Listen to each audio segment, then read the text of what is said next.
Nesses momentos que antecedem a palestra evangélica da noite, vamos nos acalmando, se possível fechando os olhos por um momento e elevando nosso pensamento a Deus, a Jesus e a todos os espíritos tutelares que estão nos auxiliando, nos ajudando, nos intuindo. Agradeçamos pela vida, pela nossa família, pela oportunidade deste encontro tão edificante. Lembramos que o Evangelho é bálsamo, é luz e alimento para a nossa vida, tanto espiritual quanto material.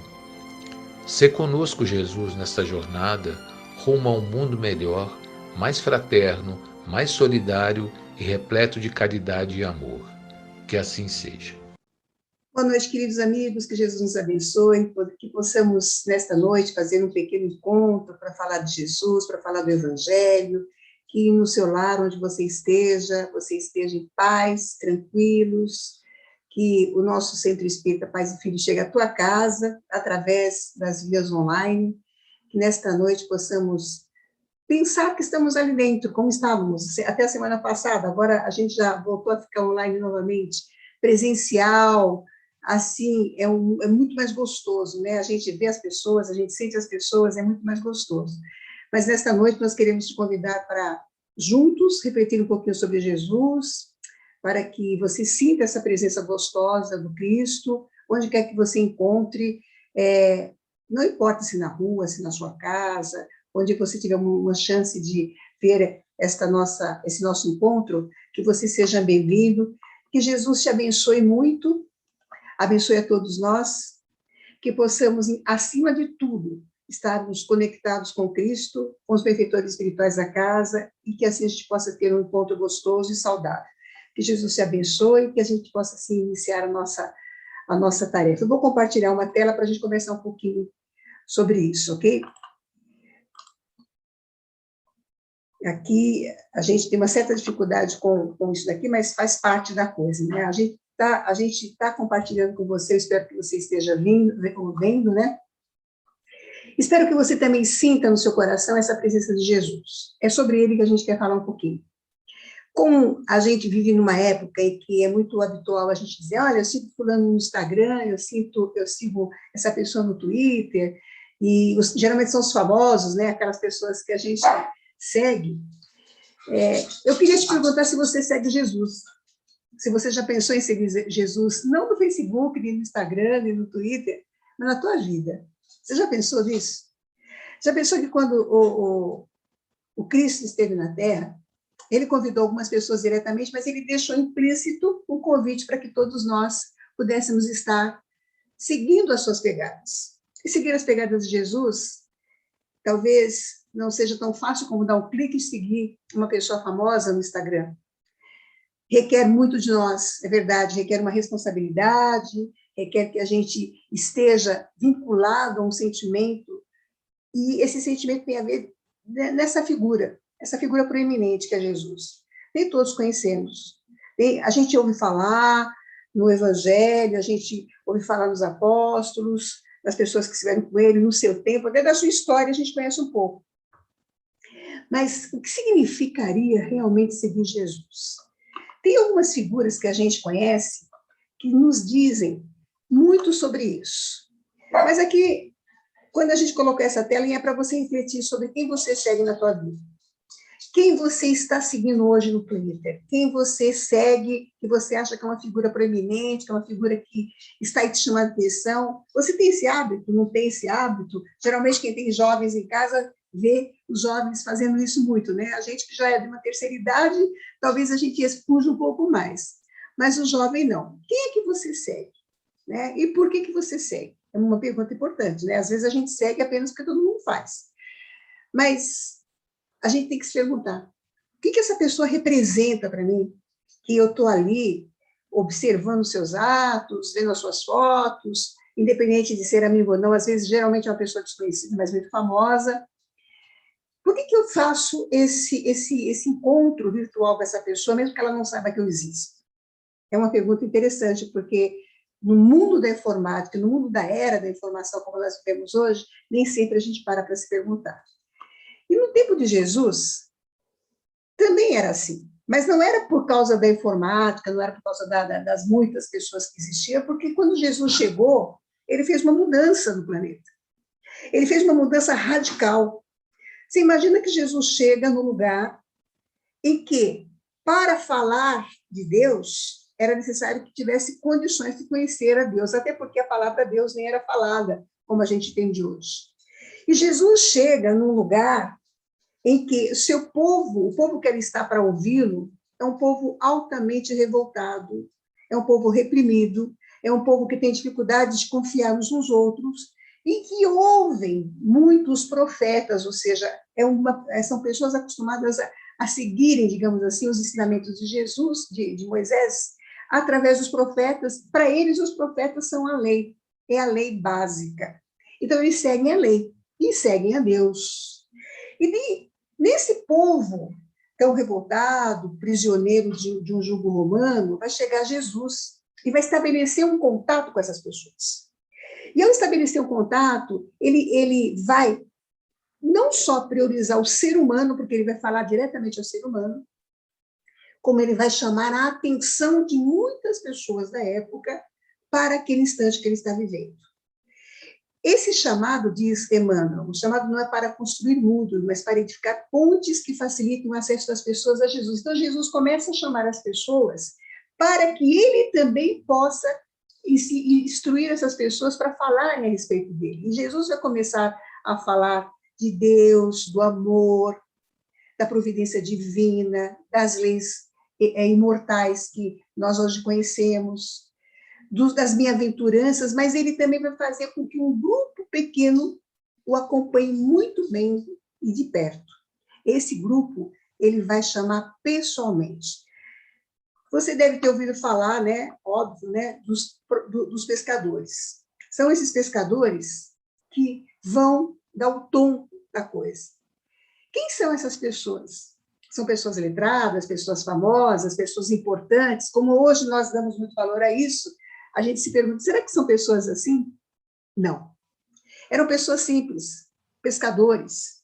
Eram pessoas que viviam o seu trabalho manual. Eram pessoas iletradas, inclusive, que não tinham a menor conhecimento das leis, nem mesmo falavam muito a respeito da lei do Moisés, porque eles viviam uma vida muito simplória.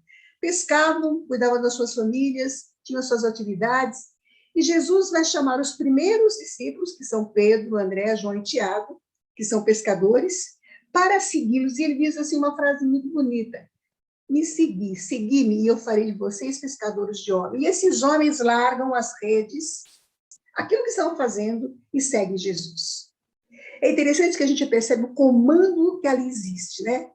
Chegou o comandante e ali aqueles que estão já predispostos seguem a Jesus. Jesus, ao bater naquelas portas, aqueles corações, sabe que está falando com pessoas que vão reconhecê-lo, embora aparentemente seja a primeira vez que estejam vendo. É mais ou menos o que acontece no coração de todos nós quando nós procuramos Jesus. Mas vamos mais adiante, né? A gente tem um próximo convidado, um convidado muito legal, que é Mateus. Mateus era um cobrador de impostos, era alguém que vivia ali na sua banca, como a gente chama, recebendo dos seus patrícios os débitos que eles tinham para Roma. Então, ele era chamado coletor de impostos. Pela função que ele exercia, ele era detestado pelos seus. Era alguém que, embora sendo judeu, embora tivesse uma certa condição financeira, não era bem visto, porque a função que ele exercia era uma função, digamos assim, que provocava a ira do seu povo. E Jesus, passando em frente do trabalho de Mateus, vê Mateus ali sentado e diz assim: siga-me. E ele também imediatamente fez a mesma coisa, seguiu a Jesus. E aí a gente fica se perguntando como é que Jesus tinha essa capacidade de visualizar no coração daquela criatura, uma criatura que era aparentemente execrada, inclusive, a capacidade de segui-lo. E é essa capacidade, quando Jesus olha para aquele homem e diz, me segue, ele não titubeia, ele segue Jesus. Larga tudo que ele está fazendo. Até então, a vida dele era aquela. A partir daquele dia, não é mais. Quando a gente está passando por uma dificuldade e a gente sente que alguém nos diz assim: por que você não faz uma prece? Por que você não procura uma casa espírita? Por que você não vai no centro tomar um passe? Ou até para aqueles que são adeptos de outras religiões, para que você não vai ao seu templo, para que você não vai à sua igreja. Certamente lá você vai ter um pouco mais de conforto e consolo pelo que você está passando. O que, na verdade, você está recebendo ali é um conselho para que você abra o seu coração a Jesus, para que você procure Jesus. Mas nem todos que recebem esse convite de Jesus estão preparados para segui-los como fizeram os apóstolos, ou mesmo os discípulos mais diretos de Jesus, os pescadores e Levi. A maioria de nós tem alguma coisa para fazer, então a gente diz assim: não, eu vou depois, eu não vou agora, eu vou mais tarde. A mesma pergunta que a gente se faria se de repente Jesus estivesse na nossa frente, será que a gente falaria isso? Senhor, deixa eu cuidar primeiro das minhas coisas na casa, deixa eu fazer o almoço, deixa eu fazer a janta, deixa eu ir ver como é que estão as coisas com a minha família, e depois eu penso em seguir o Senhor. A gente percebe aí nos primeiros convites que aqueles que estão preparados, eles largam o que fazem e vão seguir Jesus. Então você está dizendo que eu tenho que largar tudo que eu estou fazendo para poder me prosternar num templo, no centro, e seguir Jesus? Não, não se trata disso. Se nós seguíssemos a vida dos apóstolos, nós veríamos que eles não só tiveram a convivência com naquele tempo com Jesus, como após a partida de Jesus, depois da sua morte, eles vão efetuar na sua vida uma transformação tão radical que eles se darão por Jesus a qualquer um que eles encontrarem na terra. Então, a pergunta não é se nós largaríamos as nossas coisas para seguir Jesus, mas até que ponto as nossas coisas são mais importantes do que o encontro que podemos fazer com Cristo em nossos corações. Porque nós podemos estar na nossa casa, cuidando das nossas coisas, fazendo a nossa comida, cuidando dos nossos filhos, fazendo o nosso trabalho, e ainda assim nosso coração está aberto a seguir Jesus. E nós podemos estar dentro de uma casa espírita, tomando nosso passe, ou até mesmo num templo majestoso, mas nosso coração está longe de seguir Jesus. Seguir Jesus não é levantar e ir como fizeram os outros, mas é aquele que carrega a sua própria cruz, aquele que tem a sua responsabilidade, aquele que leva a sério a sua própria conversão espiritual. Trata-se aqui de uma mudança de conceito, de uma mudança de contatos. Como a gente brincou no começo, a gente segue as pessoas, mas não sabe por que segue. Mas seguir Jesus não é bem por aí. Para seguir Jesus, a gente tem que entender qual é a proposta que ele te faz. Qual é a proposta que Jesus chega no meu coração e fala: está na hora de você mudar alguma coisa aí. Você quer me seguir? Então, faça uma remoção do seu egoísmo, do seu orgulho, da sua vaidade. Veja exatamente aquilo que você carrega de peso a mais, para que você deixe isso e você me siga. Estou vivendo uma vida errada, estou vivendo uma vida cheia de problemas, pelas minhas próprias dificuldades morais, está na hora de mudar, para seguir a Jesus.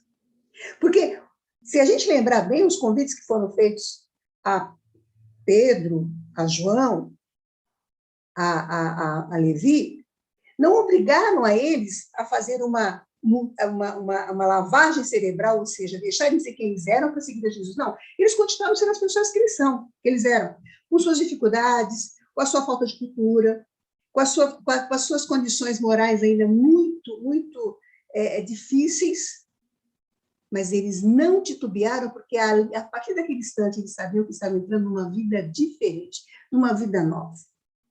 E é o que acontece conosco, meus amigos, quando a gente escuta a conversa a íntima que Jesus faz no nosso coração, quando ele bate aqui e fala assim: filho, posso conversar com você? Eu quero saber como é que você está. O que você está sentindo no seu coração? Esse peso que você carrega, tudo isso que você carrega, para quê? Esse mal-estar, essa dificuldade com a família, essa dificuldade com o trabalho, essas ansiedades e angústias, por que você carrega esse peso quando você poderia deixar tudo para trás e seguir um novo caminho? A maioria de nós pensa que seguir a Jesus é deixar de viver a vida que vivemos, deixar de ter amigos. Mas veja, nós estamos falando de acrescentar à nossa vida um brilho espiritual que até então nós não temos. Porque nossa família, nossos amigos, os companheiros que vivem conosco, Eles são as pessoas mais importantes que nós temos nas nossas vidas, sem dúvida alguma. Mas não são ainda o resultado para o qual nós estamos aqui nessa reencarnação. Nós estamos aqui para um projeto muito maior, além de cuidar da família, além de cuidar dos filhos, além de abraçar essas pessoas com todo o coração, que devemos fazê-lo sim, é também colocar Jesus em nossas vidas, para que essa presença possa também iluminar a consciência e o amor que nós temos por essas pessoas. Quantas vezes no lar nós temos dificuldades, e quando nós começamos a fazer o evangelho todas as semanas, nós percebemos mudanças sutis naqueles parceiros, naquelas pessoas. É a presença de Jesus que se instala, é a presença de Jesus que chega aos nossos corações, porque hoje a gente não precisa abandonar tudo que a gente faz para levantar e seguir a Jesus, como fizeram o Levi, como fizeram os apóstolos. Nós precisamos simplesmente deixar de ser as pessoas difíceis que nós talvez tenhamos sido até hoje, compreender aquelas que estão do nosso lado, para que elas possam refletir a figura de Cristo. E é ele quem diz, eu sou a luz do mundo, aquele que me segue de modo algum andará nas trevas, mas terá a luz da vida, a luz da vida. A luz que ilumina as nossas consciências, que ilumina o nosso modo de ser, que abraça a nossa família, que abraça o nosso país, que abraça o nosso planeta. Porque Jesus veio para que nós tivéssemos uma vida rica de amor. Por isso que quando a gente pergunta como é que é seguir Jesus, muitos pensam assim, eu vou virar aquela pessoa que fica o tempo todo na igreja, ou ficar rezando o tempo todo. Não. A nossa própria vida, a maneira como nós vivemos, será indicativo de que nós estamos seguindo Jesus, porque a luz dele estará instalada em nossos corações. E certamente será muito mais do que a gente pensa. Lembra da figura de Paulo de Tarso? Aquele que perseguiu os primeiros cristãos? Pois Jesus não foi buscá-lo diretamente nas portas de Damasco. Jesus não pergunta a ele, por que você está me perseguindo? E quando ele fala, quem sou? Quem és vós? Ele fala, eu sou aquele que você persegue. E a partir dali, daquele encontro, Paulo tem uma mudança de comportamento, mas ele vai usar essa mudança para reformar não só a sua vida, mas para edificar o cristianismo que nós conhecemos hoje. Ele deixa de ser um homem perseguidor para ser um homem que abraça, que trabalha em nome de Jesus, levando a sua palavra, levando o seu conforto. A mudança que se propôs a Paulo não é para que ele deixasse de ser a pessoa que ele era, mas para que ele levasse a sua energia na direção certa, levasse o seu amor na direção certa. Até então, ele cultivava ali mosaico, ele achava que era olho por olho, dente por dente. E aquele homem que lhe fala de amor, que lhe abraça com amor, restaura em Paulo o verdadeiro sentido da vida. E a partir daí ele será o grande divulgador do cristianismo. E nós só temos o cristianismo hoje graças ao empenho e ao sacrifício deste homem.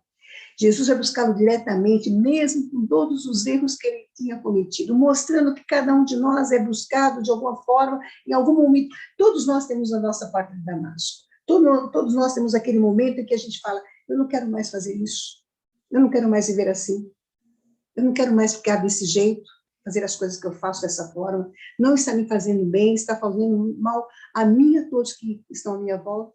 Quando a gente cansa de sofrer pelas nossas ações, é a hora que nós encontramos a nossa porta de Damasco, e a hora que você fala, Senhor, o que queres que eu faça? E aí a gente se ergue da gente mesmo e vai à procura de Jesus. É exatamente por isso que João fala, se um irmão parece desviado aos teus olhos mortais, faz o possível por ouvir as palavras de Jesus ao pescador de Cafarnaum, quando reclamava da conduta de outras pessoas. Ele disse a eles, e que te importa tu?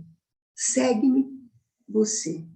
Ou seja, não precisamos ficar comentando sobre a vida dos outros, não precisamos criticar a maneira como as pessoas vivem, às vezes até dentro da nossa cultura religiosa, nós temos o mau hábito de ficarmos observando a conduta das pessoas, mas nós não somos nem mesmo instruídos por Jesus para fazer isso, ao contrário.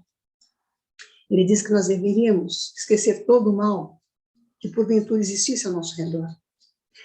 menos o que é em nós que nós temos que aprender a transformar e ressignificar.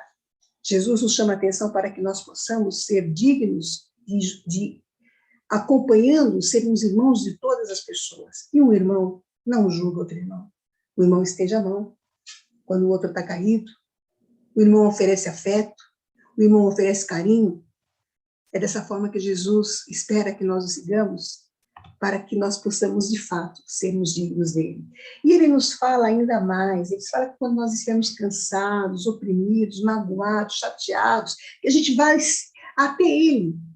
E veja aí, não é nem só segui-lo, é ir até ele, até os seus braços, é levantar das nossas dores e chegar a Jesus e falar: Senhor, eu estou cansada. Deixa que eu descanse no seu colo, como um filho faria com uma mãe.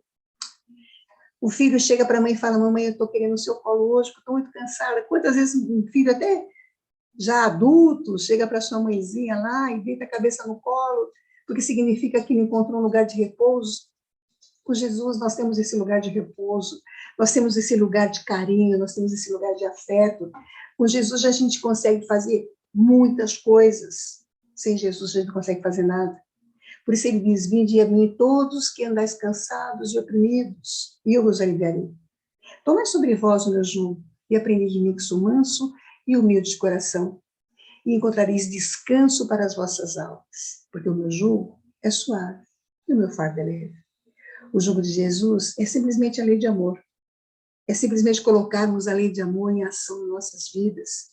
Já não é nem só segui-lo, mas ir até ele e depositar nas suas mãos as nossas dificuldades, os nossos medos, as nossas doenças morais, mentais e físicas. E dizer: Senhor, daqui para frente, eu caminho contigo. Eu caminho nas tuas leis. Eu caminho contigo para que eu possa aprender de novo a andar livre e leve. Segundo Emmanuel, ele nos diz no livro Sintonia Moral o seguinte: seguindo com Jesus, nada tema, trabalha, não te omitas, ajuda, não te perturbes, ama, não condenes, ampara, não te ofendas, esquece, não te queixes, caminha, não depredes, constrói, não critiques, instrui, não pares, serve sempre. Se o mal te desafia, com Jesus vencerás. Este mal que está à nossa volta ou está internamente. Esse mal que nos deixa sem sintonia com o bem. Esse mal que desarticula os nossos pensamentos, que nos deixa desarvorados, tristes e perdidos. É isso que a gente tem que abandonar quando a gente quer seguir a Jesus. É ter um olhar de ver o bem, é ter um olhar de chegar ao amor, é ter um olhar de compreender a todos, é ter a palavra perdão fácil no nosso coração, é ter o abraço sempre aberto para aqueles que estão conosco, é aceitar as dificuldades e saber que a gente pode vencê-las, porque nós temos um mestre, nós temos alguém que deixou pegadas poderosas, as pegadas do bem e do amor, alguém que nos viu, olhou e disse: eu sou pastor e nunca abandonarei minhas ovelhas. Alguém que deu a sua própria existência para nos mostrar que é possível até renascer. Que nos fala que o Pai tem muitas moradas na sua casa, que comporta todos os seus filhos, e que o Pai ama todos nós. É esse Jesus que deixa pegadas em luz que o nosso coração deve seguir. Porque ele não é um líder falso, ele não é alguém que aqui está hoje e amanhã não está mais. Ao contrário, é alguém que brilha cada vez mais, porque suas palavras são palavras de vida eterna. Seguir a ele é buscar o caminho, e o caminho vai se abrir para nós. Porque no caminho com Jesus não há portas fechadas, e certamente a gente com Jesus vai caminhar não só mais leve, mas vai conseguir abraçar todas aquelas pessoas difíceis e todas as nossas dificuldades morais. Olhando para nós mesmos dizendo: ok, daqui para frente eu sou uma pessoa nova. Como diria Paulo, já não sou eu quem vive, mas o Cristo que vive em mim. É seguir um caminho reto, o caminho do amor, o caminho que nos leva à saúde integral. É por isso que Jesus disse: eu sou o caminho, a verdade e a vida. Ninguém vai ao Pai senão por mim. E nós só poderemos ir a Deus seguindo as pegadas desse Jesus que nos fala desse amor, que nos fala para perdoar 70 vezes 7, que nos fala para termos paciência com aqueles que estão conosco, para acolher os débeis, os fracos, mas também para fortalecer aqueles que são força, que são coragem, para darmos o melhor de nós na caridade prática, na caridade moral, na caridade material, mas também para sermos úteis aonde quer que nós estejamos. Porque com Jesus não existe preguiça, não existe doenças, não existe dificuldades que a gente não possa vencer. Todos nós podemos, meu irmão, nessa vida, estarmos com problemas. Todos nós podemos estar com qualquer dificuldade. Mas quando você tiver dúvida, abra o Evangelho. Abra o Evangelho segundo o Espiritismo, abra o Novo Testamento e veja lá as palavras de Jesus. Você verá que as palavras de Jesus, elas brilham como as suas pegadas na terra. Ele nos deixou ensinamentos e esses ensinamentos fazem profunda diferença na nossa vida. Por isso, quando você se perguntar a quem eu devo seguir, se você quiser seguir alguém importante para você, alguém que você acha que é relevante na sua vida, enquanto um cidadão, enquanto uma pessoa de bem, façam, sem problema nenhum, mas não se esqueça que Jesus é aquele que compartilha com a gente todos os dias e merece um pouquinho do nosso tempo para conhecê-lo, para meditar nas suas palavras, nos seus ensinamentos, para que a gente também possa dizer: Senhor, eu estou contigo. E assim a gente pode entender Jesus, porque Jesus realmente está conosco. Meus amigos queridos, que a paz de Jesus, os seus caminhos se abram para você. Que nesse ano você tenha, assim, não só uma visão diferente do Cristo, como uma visão diferente de você também, de que você é mais capaz, que você pode e que você merece ser feliz. Jesus nos disse: eu vim para que tivesse vida e a vida em abundância, abundância de amor, abundância de saúde, abundância de trabalho e amores. Por que não? Seguir a Jesus é justamente isso. Muitas vezes vai exigir da gente mudanças muito grandes, porque nós somos pessoas acostumadas a fazer as coisas de um certo jeito. Mas isso não impede que a gente faça nossas tentativas. E as tentativas, elas darão certo. Se não de uma vez, se não na segunda, se não na terceira vez, elas darão certo. E quando menos a gente esperar, a gente estará tranquilo. Porque Jesus dirá: sede bem-vindo, eu estava à tua espera. Que o Senhor da vida nos abençoe e que tenhamos uma ótima semana, graças a Deus. Agradecidos à nossa reflexão desta noite, vamos vibrando com muito amor, doando o nosso melhor aos encarnados e desencarnados, necessitados de fluidos benéficos e reconfortantes. Que o olhar de Jesus abranja a todos, fortalecendo a fé, a esperança, confiança e coragem. E assim, nessa sintonia, rogamos a equipe médica de Dr. Bezerra de Menezes que fluidifique as águas das nossas casas, dos nossos lares. Gratidão, gratidão e graças a Deus.